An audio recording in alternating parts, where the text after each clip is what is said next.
Glória a Deus, estamos aqui mais uma vez para compartilhar a palavra de Deus com a sua casa, com os seus anseios, com tudo aquilo que você precisa. Eu quero dar um título a essa mensagem, e o título que caberia perfeitamente a essa mensagem seria: o que nos separa de Deus?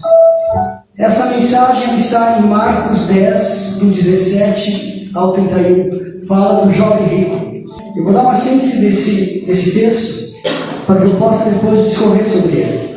Esse texto fala de um jovem que tinha muitos bens, de um jovem que tinha uma excelente educação, de um jovem que passou por Jesus no caminho e viu Jesus ali falando sobre coisas boas, sobre coisas do reino, discipulando, mostrando que há uma outra vida além dessa, que aqui é apenas uma passagem, mas que há um lugar que se chama reino, o lugar da vida eterna. E esse menino, esse jovem, esse homem passando por ali, ele parou e perguntou: bom mestre, o que eu preciso fazer para ter direito à vida eterna? E aí Jesus analisa essa pergunta e diz para ele: olha, em primeiro lugar, eu não sou bom, porque bom é só Deus e Ele sendo o próprio Deus. Em segundo lugar, eu quero saber como você está com relação à obediência bíblica. E o jovem rico disse: eu estou bem, eu guardo os mandamentos, eu faço tudo aquilo que eu aprendi em uma idade de consciência, que é a idade da adolescência. Eu não aprendi enquanto criança, mas eu absorvi isso já adolescente. Então ficou muito claro para Jesus que aquele jovem era uma pessoa que tinha um conhecimento das verdades bíblicas, que ele foi ensinado em um lar onde as pessoas temiam a Deus. Mas o coração daquele jovem ainda estava sedento por algo, porque não estava completo. Tanto é que quando ele ouviu Jesus falando sobre o reino de Deus, ele perguntou: o que eu preciso fazer? E Jesus disse: se tu fazes tudo isso, faz o seguinte, vende o que você tem, dá aos pobres e siga-me. O jovem que se ajoelhou para fazer a pergunta ao que ele disse: bom mestre, foi o jovem que saiu de cabeça baixa e triste, por não ter força, coragem o suficiente de beber tudo para seguir a Deus. Bom, essa mensagem ela traz alguns questionamentos à nossa vida, a ponto de perguntarmos: Senhor, então, como eu estou te seguindo, eu tenho que ser pobre? Senhor, então, o problema da minha salvação são as riquezas? E poderíamos abrir um leque de questionamentos, mas eu quero transcorrer o texto e dizer para você que no versículo 17, que é o início desse texto, diz assim: quando Jesus ia saindo, um homem correu em sua direção e se pôs de joelhos diante dele. Ele perguntou: bom mestre, que farei para herdar a vida eterna? Então ali nós podemos ver, através deste versículo, que havia um interesse da parte desse jovem. Havia um despertar pela palavra que Jesus estava falando. Ele viu em Jesus um bom exemplo. Esse jovem já tinha conquistado tudo que o mundo de sua época o proporcionou. Havia uma ambição. Aquele jovem estava preparado espiritualmente, pois logo veremos isso. Então veja que havia uma sede, havia uma busca, tinha uma lacuna na vida daquele jovem. Por isso ele buscou isso, por isso ele se ajoelhou e disse: mestre, me diga o que eu devo fazer. Somente a parte espiritual não é o suficiente para a nossa salvação. Somente a parte intelectual não é o suficiente para a salvação. Nem a parte carnal é o suficiente para a salvação. Porém, o conjunto disso tudo é que vai nos dar o direito à vida eterna. Eu preciso compreender que não basta eu seguir a palavra, não basta eu saber de capa a capa a palavra, não basta eu ir em todos os cultos, não basta eu fazer tudo aquilo que me disseram, se eu não tiver uma vida com Deus. Ontem me enviaram um vídeo de um mendigo, e esse mendigo, mais um pouco, ele recitaria a Bíblia de Gênesis e Apocalipse. isso. Ele sabia tudo e ele falava muito bem sobre a palavra de Deus. E aí essa pessoa perguntou: o que tu me diz disso? O que eu digo disso é que eu não posso julgar essa pessoa, porque essa pessoa não é pelo estado que ela se encontra que ela é ou não de Deus. Mas eu quero dizer para você que não basta eu conhecer a Bíblia, eu tenho que temer a Deus. Não basta eu recitar a Bíblia se eu não sou um exemplo de cristão. Não basta eu dizer que esse texto me leva a pensar nisso, eu posso desenvolver uma pregação dessa forma, se a minha vida não está em sintonia com o meu próximo, se eu estou isolado numa ilha. Diferente aqui para o outro extremo, saímos do mendigo, que eu não estou julgando ele, a condição social dele, e vamos para o jovem rico da mesma forma, há um peso e há uma medida. Não basta ele seguir os padrões da lei, se o padrão moral, se o padrão espiritual, se o padrão de temor e obediência não estiver no mesmo nível. Por isso a sede, por isso a busca. Mas respondeu Jesus: por que você me chama de bom? Ninguém é bom, a não ser um que é Deus. Nesse momento, Jesus retira toda a expectativa humana desse jovem.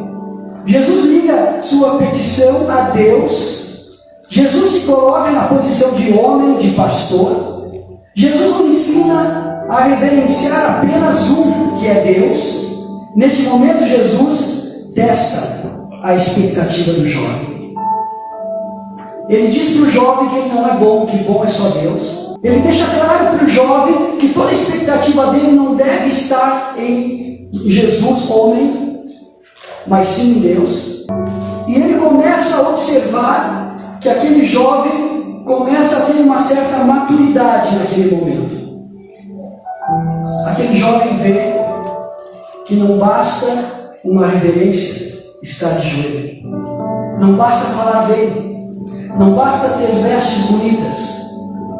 Você precisa ter uma intimidade com Deus.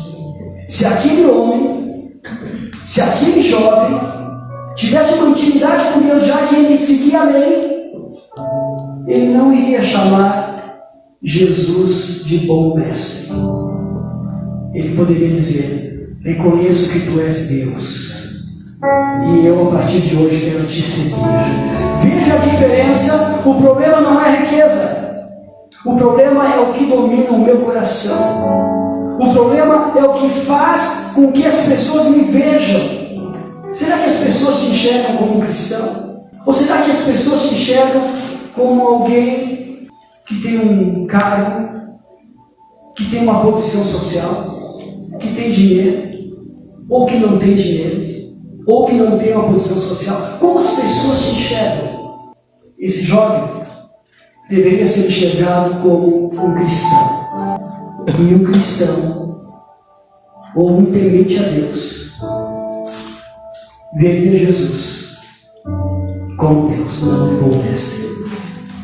E aí Jesus pergunta, ou melhor afirma: você conhece os mandamentos? Não matarás, não adulterarás, não furtarás, não darás falso testemunho, não enganarás ninguém, honra teu pai e tua mãe. E ele declarou: mestre, a tudo isso tenho obedecido desde a minha adolescência. Veja que aqui Jesus viu e afirmou. Jesus teve um discernimento com relação à vida dele. Não é um ponto de interrogação que tem aqui tem dois pontos.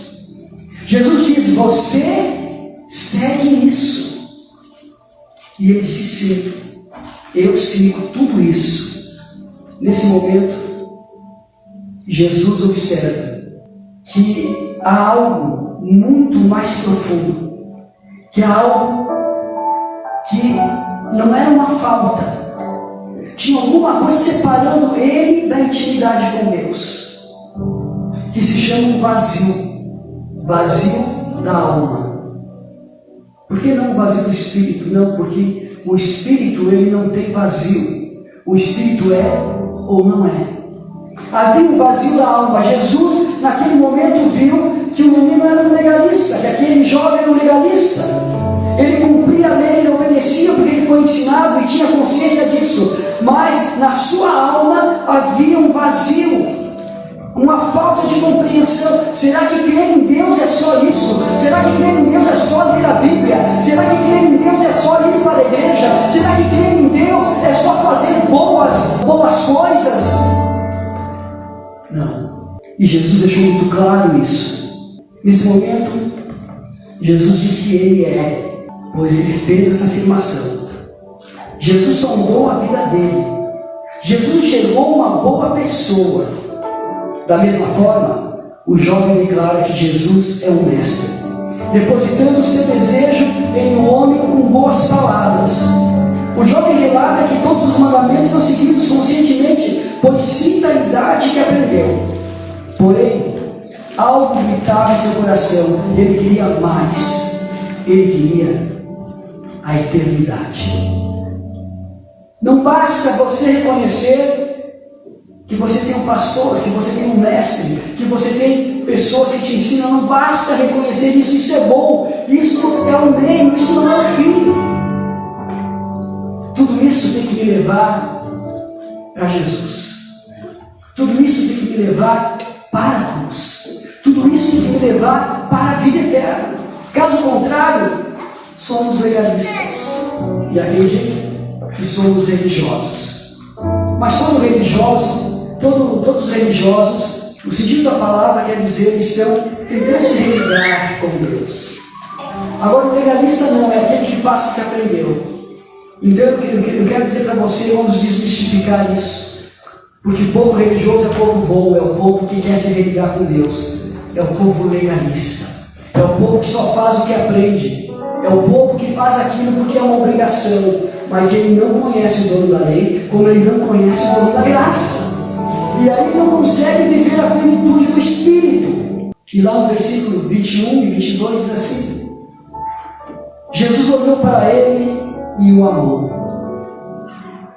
Faltou-lhe uma coisa, disse ele: vá, vende tudo que você possui e dê o dinheiro aos pobres, e você terá um tesouro no céu. Depois venha e siga-me. Diante disso ele ficou abatido e afastou-se triste, porque tinha muitas riquezas. Ou seja, Jesus olhou para aquele jovem e o amou. Aquele amor que Jesus teve por aquele jovem foi o mesmo amor que Deus teve quando Jesus estava se batizando. Eis aí o meu filho, em quem eu tenho todo prazer.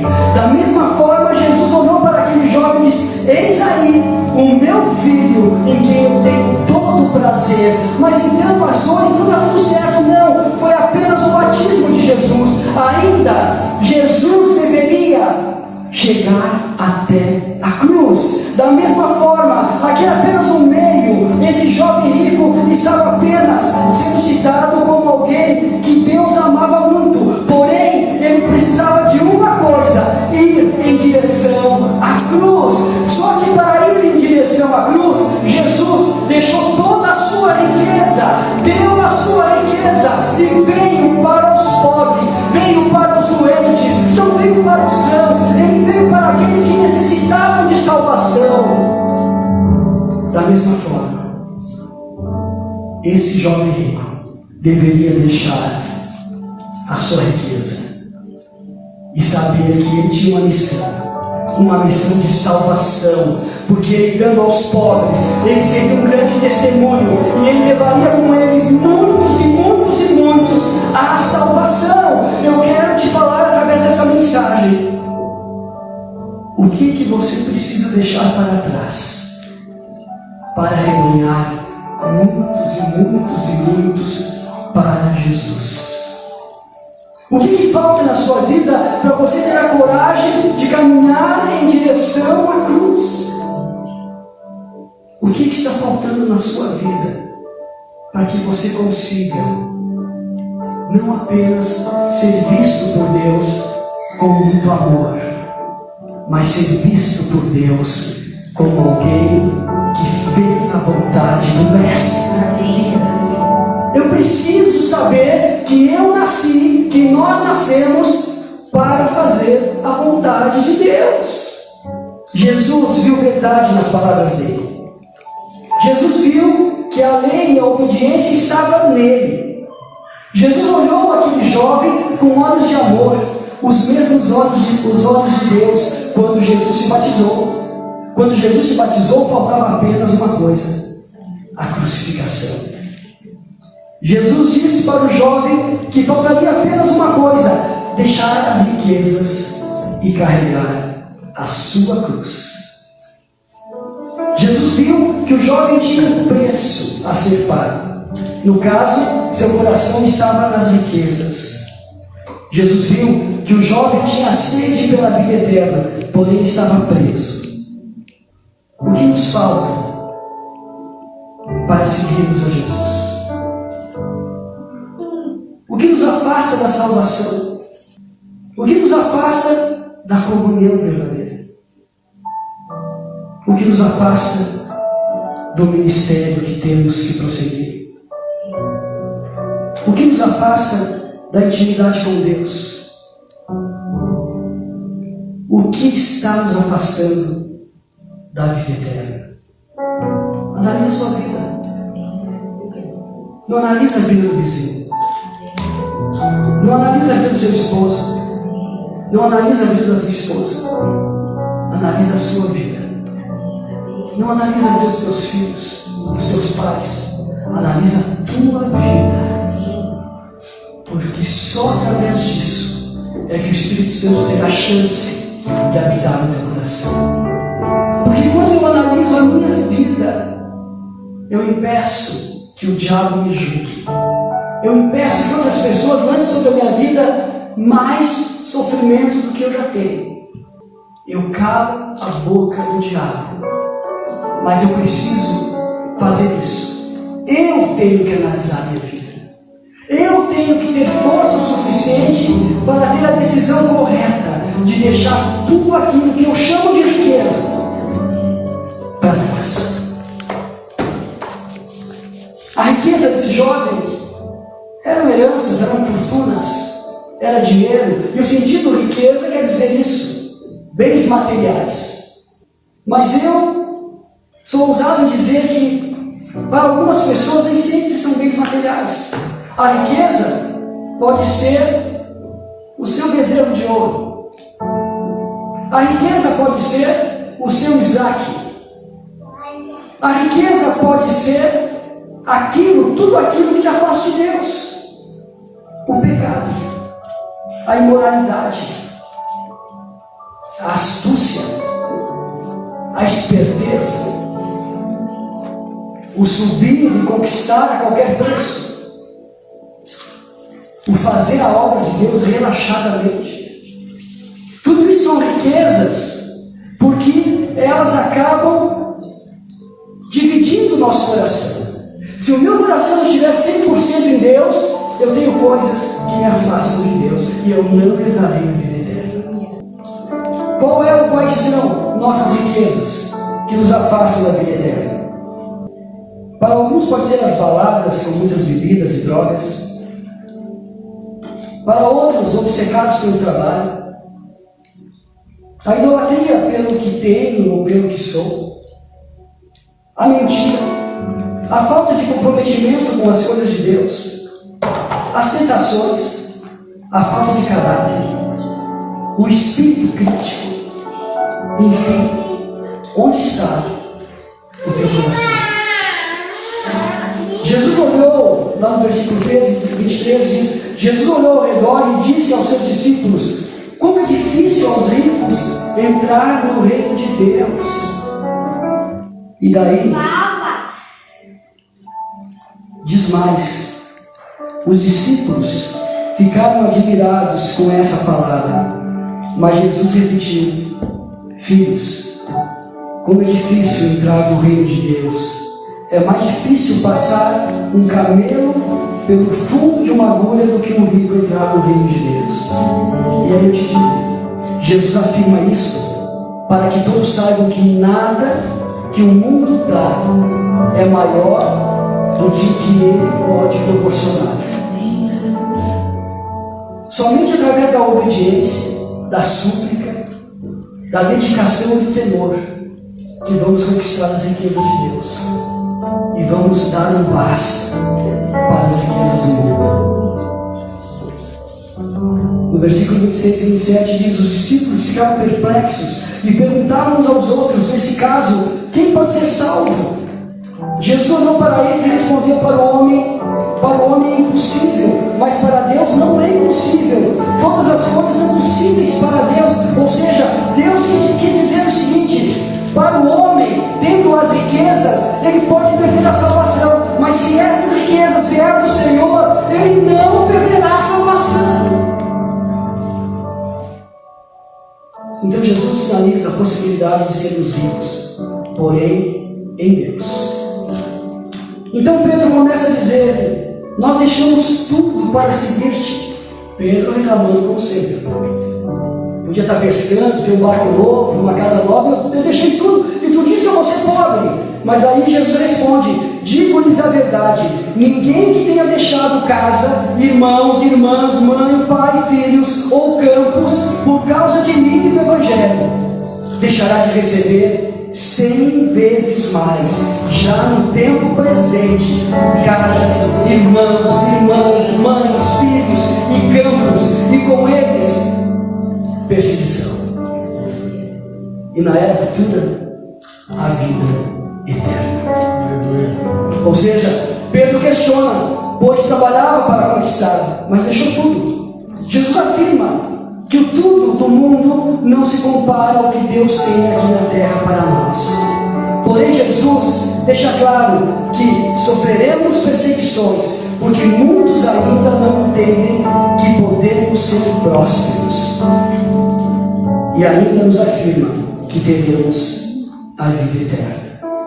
Então veja bem que o contexto dessa pregação não é uma pregação contra as riquezas. É uma pregação contra aqueles que depositam nas suas riquezas, naquilo que conquistaram pelo suor do seu rosto, como sendo seu Deus. Porque eu consegui, foi difícil, eu herdei dos meus pais, dos meus avós, é uma tradição. Isto Deus abomina. Mas quando deixamos tudo isso para trás, em prol do Evangelho, em prol do amor a vidas, em prol do reino de Deus, Deus nos promete: se você deixou um campo, eu te darei 100. Se você deixou 100 campos, eu te darei 1000. Se você deixou a tua indústria, eu te darei um parque industrial. Se você deixou seu comércio, eu te darei quantos comércios você quiser. Mas saiba que a minha graça te basta. É dessa forma que Deus conduz as coisas para os seus. Contudo, muitos primeiros serão os últimos, e os últimos serão os primeiros. Jesus ainda diz que muitos ricos serão os últimos, e muitos simples serão os primeiros. Pois não podemos idolatrar o que adquirimos. Não devemos nos apegar a nada, somente a Deus. E para concluir, lá em Romanos 8, 38 e 39 diz assim: pois estou convencido que nem a morte, nem a vida, nem os anjos, nem os demônios, nem o presente, nem o futuro, nem qualquer poder, nem altura, nem profundidade, nem qualquer outra criatura será capaz de nos separar do amor de Deus que está em Cristo Jesus, nosso Senhor. Que Jesus Cristo seja o alvo da tua vida, que Jesus Cristo seja o sentido da tua vida, que Jesus Cristo possa realmente liberar o Espírito Santo para morar em você. Seja igreja por onde você passar, seja igreja na igreja, seja igreja na sociedade, seja igreja na sua casa, seja igreja para você, e construa um altar de adoração. Feche seus olhos.